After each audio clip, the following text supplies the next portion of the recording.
Hello sisters, happy Deepavali. எப்படி இருக்க? ரொம்ப சந்தோஷம் இன்னைக்கு உங்களோட ஃபோனில் பேசினது. இப்போ 83 இல்லைன்னா 84 நினைக்கிறேன்.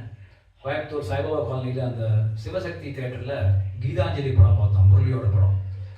அந்த படத்தில் அந்த ஒரு ஜீவன் அடைத்தது பாட்டு உனக்கு ரொம்ப பிடிக்கும். காலேஜ் டைமில் நிறையா பாடியிருக்கேன் அந்த பாட்டை. ஸோ இப்போ உனக்காக அந்த பாட்டை பாட போகிறேன். ஒரு ஜீவன் அழைத்தது. ஒரு ஜீவன் அழைத்தது, ஒரு ஜீவன் துடித்தது. இனி எனக்காக அழ வேண்டாம், எங்கு கண்ணீரும் விட வேண்டாம். உன்னையே எண்ணியே வாழ்கிறேன், உன்னையே எண்ணியே வாழ்கிறேன்.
லா லா லா லா லா லா லா லா